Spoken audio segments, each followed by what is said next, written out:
It's very early morning in Rome. Inside the Vatican Museums, it's pitch black and there's barely a sound. Only the clinking of the keys and the flashlight are disturbing the nightly rest of the world's most precious collection of art. At 5:30 a.m. sharp, the museum wakes up with the opening of door number 1. The name of the early riser who brings the museum to life is Gianni Crea. He's the senior key keeper of the Vatican Museums. Gianni's duty is to coordinate the work of the other key keepers and ensure that each door has a lock and its own key.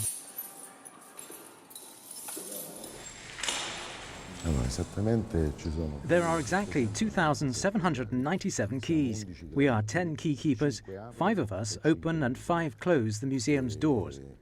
It takes about 1 hour to open all the doors every day and about 90 minutes to close them. And of course, if we don't find any complications. At the atrium of the 4 gates, Gianni meets Alessio, selects the right set of keys, and proceeds with his colleague for their daily rounds. As I open the atrium of the 4 gates, I can truly smell the essence of history. And this is such a beautiful sensation that nothing else can give me the same emotion.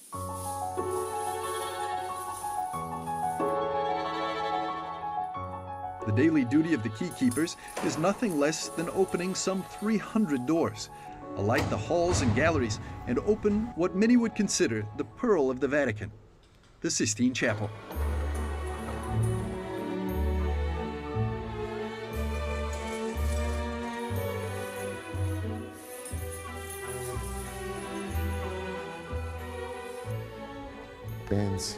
The Vatican Museums are about 7.5 kilometers long, and every key keeper walks about 3.5 kilometers each time at opening and closing time.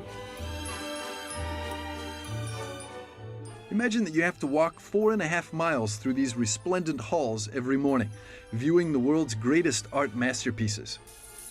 Gianni's route runs through the 16th century Gallery of Maps. There are 40 panels of painted topographical maps of Italy, of which 80% are precise and accurate.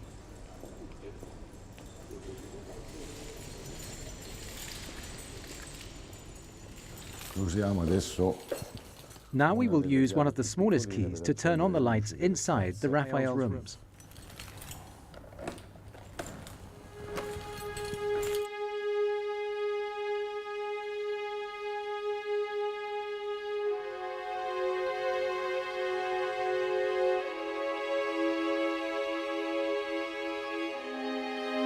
The Raphael rooms used to be the private apartments of Pope Julius II. Here the 2 colleagues take a short break and enjoy the view of the Belvedere courtyard.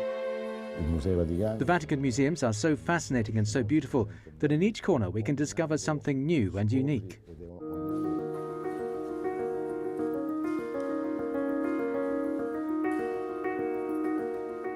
Walking through the rooms, Gianni arrives at the Niccoline Chapel.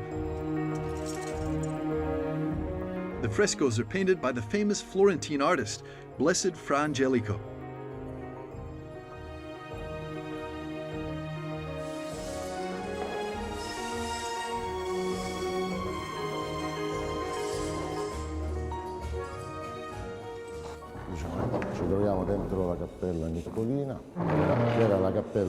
We are now inside the Niccolina Chapel, the private chapel of the Pope. At the moment it is closed and is rarely open to the public.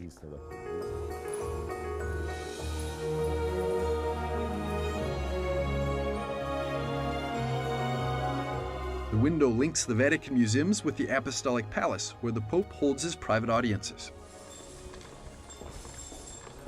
Gianni has been a key keeper of the Vatican Museums for nearly 16 years. He carries a register and a sealed envelope. This envelope contains the key to the Sistine Chapel.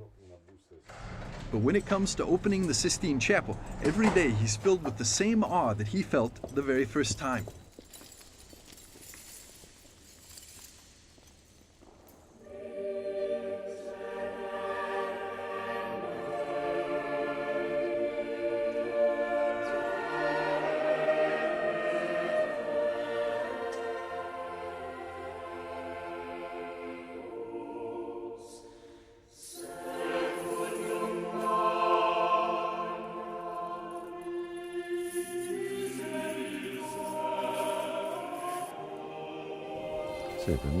This is for me an extraordinary and special privilege. I have the opportunity to open these doors to all tourists coming from all over the world and visit the Pope's museums, but especially the Sistine Chapel, seat of the conclave since 1492. Right here in prayer and absolute secrecy, the College of Cardinals elect the new Pope. St. John Paul II used to say that the Christ of the Sistine Chapel expresses in himself the whole mystery of the visibility of the invisible. The Michelangelo ceiling frescoes tell the story of creation, and the Last Judgment on the altar wall recounts the story of salvation. These marvels were created by a team of the best Renaissance painters: Pietro Perugino, Sandro Botticelli, Domenico Ghirlandaio, and Cosimo Rosselli, who painted the walls with the stories from the Old and New Testaments. These frescoes are considered the most impressive artistic accomplishments of human civilization. The itinerary we did is unique and extraordinary because each door and each key has its own charm and secret that it reveals to the world.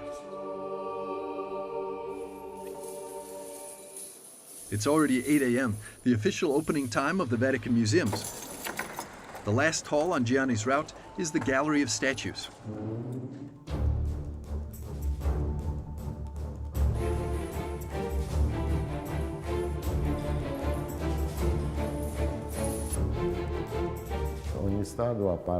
Each statue speaks about history.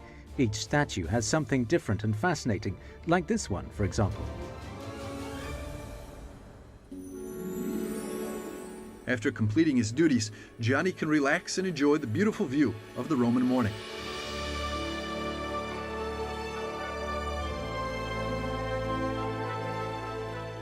This one is one of the most beautiful spots of the Vatican Museums.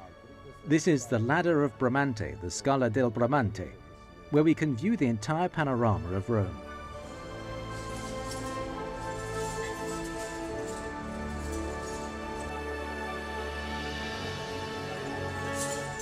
Every year, the Vatican Museums provide access to more than 70,000 works of art for 6 million visitors from all over the world. This is possible thanks to Gianni and other personnel who continue to perform these daily duties.